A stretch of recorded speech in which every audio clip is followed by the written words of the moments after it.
So I thought I'd take this classic car that's been off the road for 10 plus years and just do some quick work and put it back on the road and have a reliable daily driver.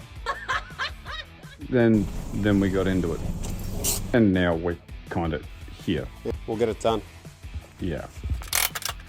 Not to worry though, we started pulling some things apart and made it worse. Again. So now we have to try and put it back together. Yay! Oh, come on.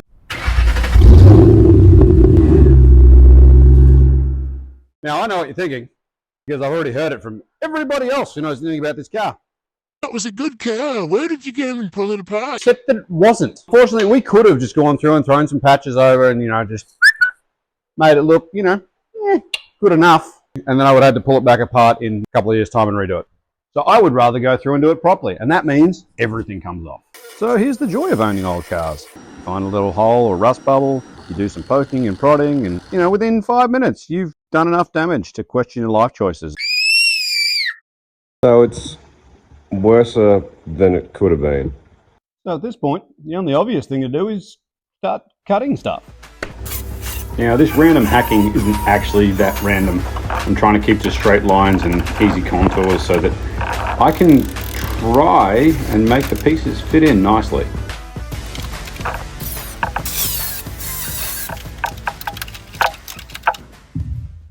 You can see that this section of the floor is actually not bad, but under here is kind of not great. Our main holes seem to stop about there. So what I'm thinking is we'll probably sort of cut here, across here-ish. I can make that piece easy-ish enough, and we can try and do something with that. This under brace, it's in the most inconvenient spot.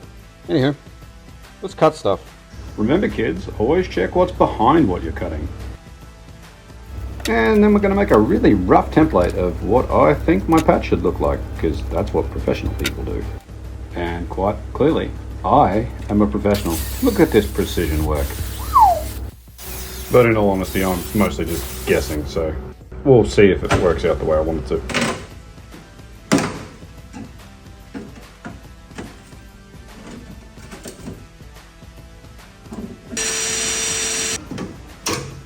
Ew. Okay.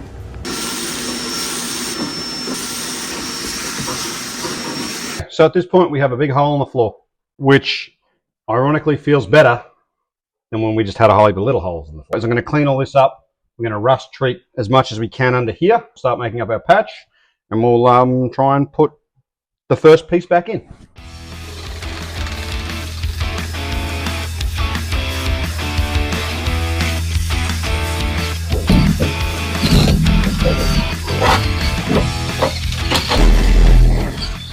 Okay, so I've got it cleaned up, better-ish than it would have been. There's actually no protection, paint or otherwise on this, aside from like these little bits here, but all this was raw, so we're gonna paint on some rust converter treatment stuff, and then we'll give it a with some epoxy undercoat paint, and that will give it better protection than it had before now. We'll just be happy with that, right? Correct way to do this would be to go through, pull it all down, take all of the floor pans out. Actually, if you want to be technical, the correct way to do this would be to take the whole car apart and rebuild it. We're not doing that.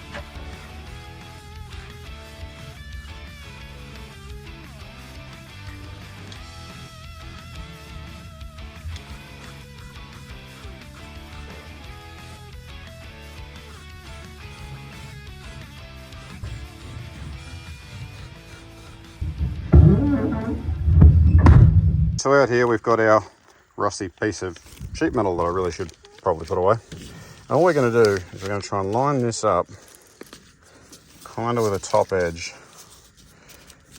like so that. Actually, let's turn it around. Oops. Let's turn it around this way.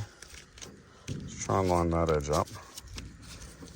If I could, I might need both hands for this, but yeah, something like that. And then we'll mark it and we'll cut it. And then we'll do a test fit. This is already measured slightly oversized, so we might have to do some trimming, but hopefully that'll make us a decent patch.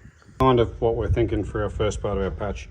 Obviously we're going to have to cut off here line that back up with there or whatever, but it's going to be under that brace, so I'm not hugely worried about it, to be honest. So let's try and shape this and get it tacked in somehow and see what it looks like.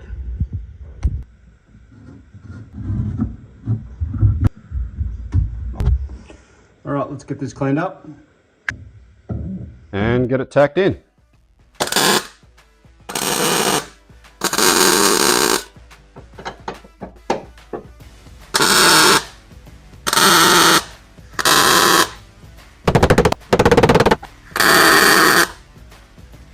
Okay, we've got everything tacked, so we're just going to go through and just very carefully switch join this. As you can see, we're going to jump backwards and forwards a little bit to try and spread the heat. This panel is already thin, so I don't want to blow through any more than we're going to. Alright, so we've got the first bit tacked in. I don't, for a second, claim to be a good welder, but it'll hold. So let's get it all cleaned up, painted down, and we can start working on this back piece here. So we're just giving it a quick knockdown with the grinder here. We're trying to stay on the weld beads themselves and not jump across the other panel too much. So here's our rough grind out. It's not perfect, but it's flat enough and it'll present okay. Once I put all these sound deadener and stuff over it, so you're really not going to notice it anyway. Like I've been told, which is if you knock it down with a sander, it all makes it look just a little bit better blended. So let's do that.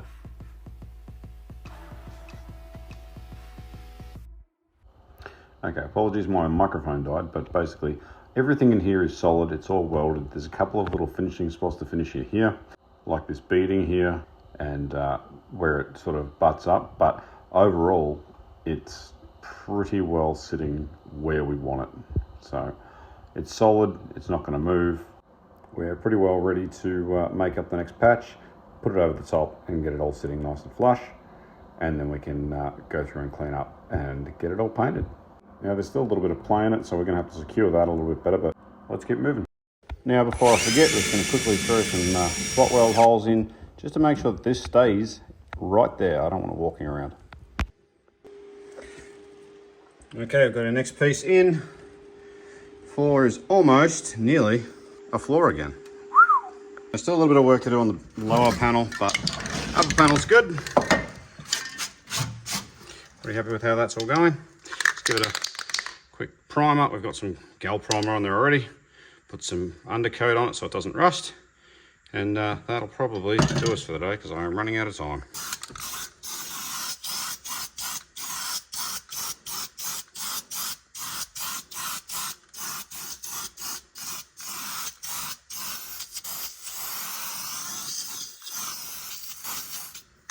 And this can is ruined, so I'm going to get rid of that. Apparently it reacts with the stuff underneath it.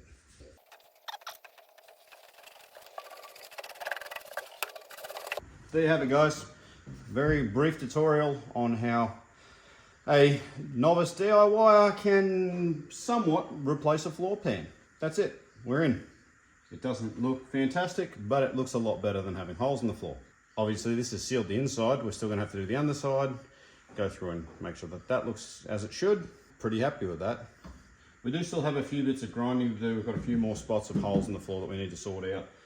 You know, obviously we need to finish this off and make it a little bit more pretty, seam sealing and all that. But yeah, overall, not so bad. But I'm out of time, so I'm gonna have to come back to this.